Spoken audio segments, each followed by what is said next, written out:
Doutor Renato, por que é importante as pessoas se atentarem para as questões do coração? Eu falo prevenção, cuidados, fazer check-ups. Val, excelente pergunta. Olha, as doenças cardiovasculares, elas são a principal causa de mortalidade. Para você ter uma ideia, aproximadamente 350 mil pessoas morrem todos os anos no Brasil de infarto agudo do miocárdio. Nós estamos falando de aproximadamente 950 pessoas que morrem infartadas todos os dias. Ou seja, nós vivemos, na verdade, em uma epidemia de mortes cardiovasculares, realmente. E o infarto agudo do miocárdio, ele chama muita atenção, porque ele é muito tempo dependente. O infarto agudo do miocárdio, ele mata, infelizmente, 50% dos pacientes na primeira hora e aproximadamente 80% dos pacientes nas próximas 12 horas, se não houver uma de qualidade. Então, a prevenção para essa doença é sempre o melhor caminho. Apesar das tecnologias, do desenvolvimento da vacina, da melhoria nas intervenções, infelizmente, esse número de mortalidade ele só aumenta, né? Isso vem acompanhado pelos maus hábitos de vida, né? Pelo aumento da obesidade na população, pelo aumento da hipertensão, do diabetes e pelo aumento dos idosos, né? Então, nós temos, infelizmente, um aumento do número de óbitos por doenças cardiovasculares. Doutor, a gente está falando aí de pandemia, a gente está ouvindo falar também, é muito novo essa questão do coronavírus para toda a comunidade científica e médica. A gente ouve falar que há algumas sequelas e também a gente ouve falar muito em coração. Comorbidades, né? Que aí, geralmente associadas a isso, vem as doenças do coração. Sempre a gente enuncia aqui, enfim, falando sobre óbitos confirmados ou suspeitos, e sempre se fala em comorbidades, né, doutor Renato? E muitos desses casos são pessoas que apresentam alguma doença, algum problema no coração. Sim, as principais comorbidades, né, associadas à mortalidade no Covid, a gente tem observado que tem sido a hipertensão arterial, né, a idade avançada, né, a obesidade, o diabetes, as doenças pulmonares, o tabagismo, né?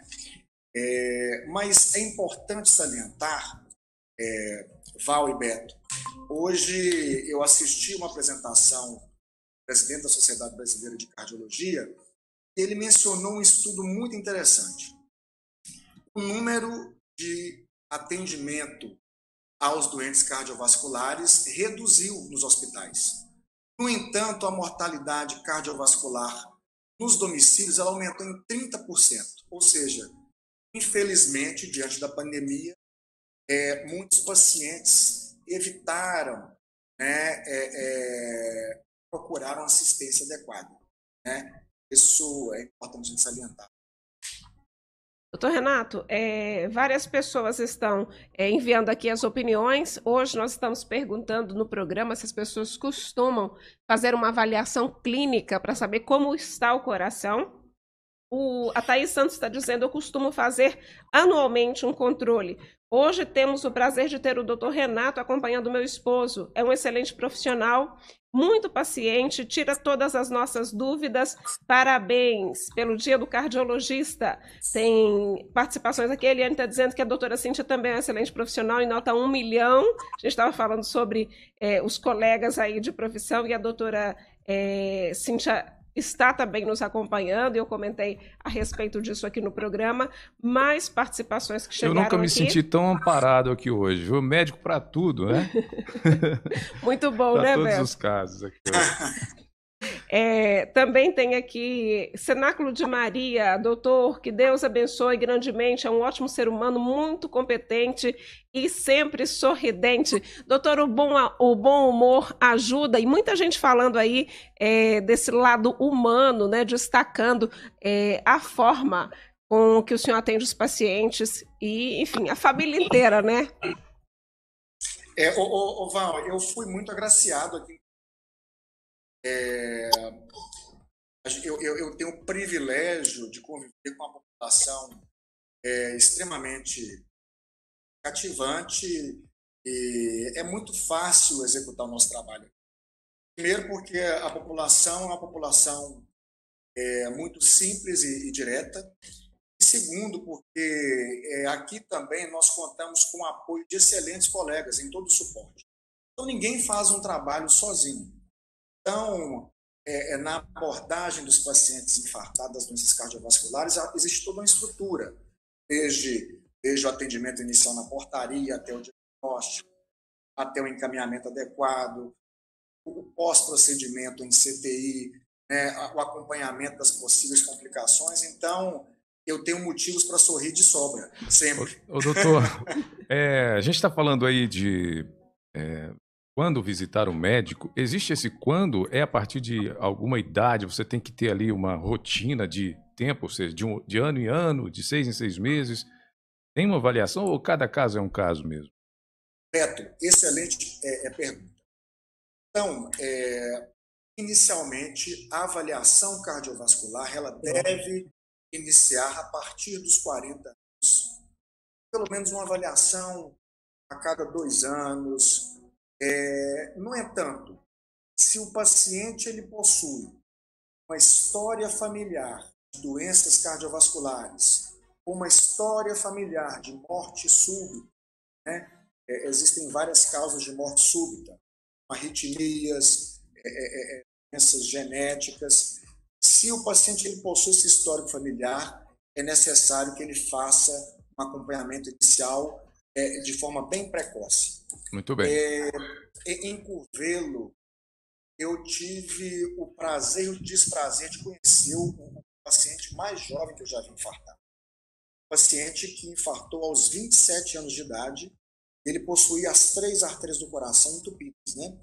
Logo, a anamnese, nós observamos que todos os familiares, infelizmente, infartaram cedo.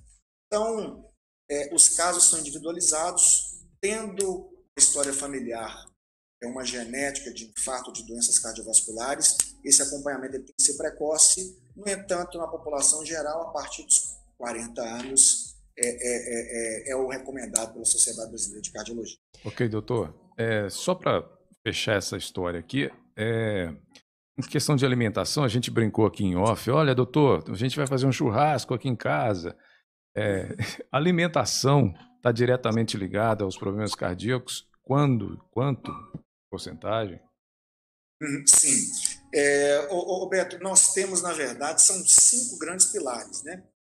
Das doenças cardiovasculares e principalmente infarto agudo do miocárdio, que é a hipertensão, o diabetes, tabagismo, a dislipidemia, que é o colesterol elevado. Então, hábitos de vida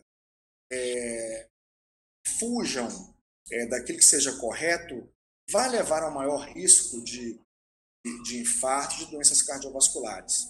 Então, o que a gente recomenda é realmente uma dieta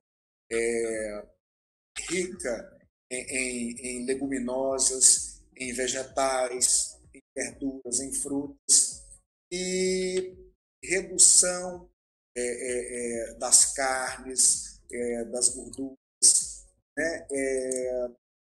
Existem 2 dietas que mostraram ser bem benéficas para a população. Uma é a dieta DASH e a outra é uma dieta, eles chamam de dieta do Mediterrâneo. Observou-se que o pessoal que vive ali na região do Mediterrâneo, Europa, eles têm menos problemas cardiovasculares, porque eles comem menos carne, comem mais peixe, comem mais verduras, evitam o excesso de carboidrato, ou seja, logo eles têm um nível de glicemia mais controlado, de colesterol mais controlado, e isso previne, a gente poderia dizer, em torno de 30% de risco de ocorrência de eventos cardíacos. Certo. Estamos conversando com o Dr. Renato Borges de Araújo, ele é cardiologista e hoje é o dia do cardiologista. Daqui a pouquinho, no programa 2, a gente segue aqui com os nossos convidados. Hoje vamos falar sobre o lançamento do livro Lúcio Cardoso, 50 anos depois. Hoje que é a data de aniversário natalício de Lúcio Cardoso. Um escritor curvelano, enfim, escritor, jornalista. A gente vai falar mais um pouco sobre a vida e obra de Lúcio Cardoso nesse programa especial, também falando sobre literatura. Leandro Garcia é o nosso convidado, vai conversar com a gente a respeito do livro que ele organizou, falando a respeito de Lúcio Cardoso. Esse livro que está sendo lançado hoje de maneira virtual. O Leandro Garcia é professor do programa de pós-graduação em estudos literários da Faculdade de Letras, da UFMG. E a gente vai conversar também com o Newton Vieira, que é curvelano, é ensaísta, jornalista e também pesquisador e um apaixonado aí pelas obras de Lúcio Cardoso, assim como o nosso convidado, o professor Leandro Garcia. Daqui a pouquinho, no programa A2. É isso aí, doutor Renato. Vê que tem 2 outros doutores do outro lado do coração aí, né? Que cuidam e falam e relatam. São as emoções. Então, as emoções também... a gente já vê casos, por exemplo, em jogo de futebol, gente passando mal, infartando. As emoções também devem ser controladas, né, doutor Renato? Sim, sim. Inclusive, um abraço aí para o Leandro Garcia, para o Nilton, estou vendo eles daqui. Inclusive, ano passado, a Sociedade Brasileira de Cardiologia, ela lançou exatamente uma diretriz relacionada a isso. A redução do estresse, para o estresse, mostrando que a religiosidade também ajuda, enfim. Nós sabemos que o estresse excessivo, ele produz fatores inflamatórios para o organismo. Esses fatores inflamatórios, eles inflamam o coração e pode produzir ruptura de placa de esclerose, de placa de colesterol e produzir um infarto. Então, isso é bem uma verdade. Existe, inclusive, uma síndrome bem interessante. Na verdade, são 2 síndromes, infelizmente, Val, ocorrem mais em mulheres. Uma é uma síndrome chamada síndrome de Takotsubo, onde o paciente infarta sem ter nenhuma obstrução coronariana, apenas o estresse está relacionado com mulheres pós-menopausa, perderam filhos ou tiveram grandes tragédias, né? E uma outra síndrome é uma síndrome chamada de dissecção de coronária, que acontece em mulheres mais jovens que fumam, né? Essas artérias inflamam, né? Estressada, pode vir a produzir um infarto também. Agora, doutor Renato está com a gente aqui ao vivo no programa 2. Doutor, para a gente finalizar essa nossa conversa, eu gostaria que o senhor deixasse aí dicas e alertas com relação a sintomas, o que as pessoas precisam observar com relação às questões do coração. Val, nós vivemos num momento sensível, onde é necessário o isolamento social, onde é necessário preservarmos o próximo. No entanto, isso tem que ficar bem claro. As doenças, elas continuam acontecendo independente ou não da pandemia, sabe? E é importante que o paciente, né, o indivíduo, ao observar que ele está apresentando cansaço, ao observar que ele está apresentando dor torácica, está apresentando sudorese fria, fraqueza, é importante que ele procure imediatamente o serviço de atendimento para que ele possa ser avaliado, né? Infelizmente, o coração ele não espera, né? E quando houver sintomas, dor torácica, falta de ar, palidez, batedeira, peito, por favor, procurem serviço de urgência o mais rápido possível ou cardiologista, né? Felizmente, na nossa cidade, nós contamos com um time de excelência. Ô, doutor, como é que o senhor vai comemorar o dia do cardiologista? Como é que você está comemorando? Hoje será um dia especial com meu filho, com a minha esposa, e meu sogro e sogra estão em casa, então será um bom dia, né? Tá ótimo. E já comemorou fazendo o que o senhor faz aí habitualmente, porque antes do programa o senhor estava de plantão na UTI. Acabei de passar o plantão para a doutora Cíntia, né? Seguem as marcas aí, as máscaras, enfim. Estou sem maquiagem hoje, Val, não deu tempo de ir em casa, né? Mas da próxima vez... Não, ficou ótimo. Parabéns pela profissão. Doutor, parabéns. Muito obrigada por falar com a gente e esperamos conversar novamente aqui em outros momentos no programa também. Olha, um grande abraço a todos e me sinto honrado. Reforço isso mais uma vez. E isso aqui é uma oportunidade de realmente falar com a população. Obrigado pelo convite, Val, Beto. E um grande abraço para todos que nos assistem, gente.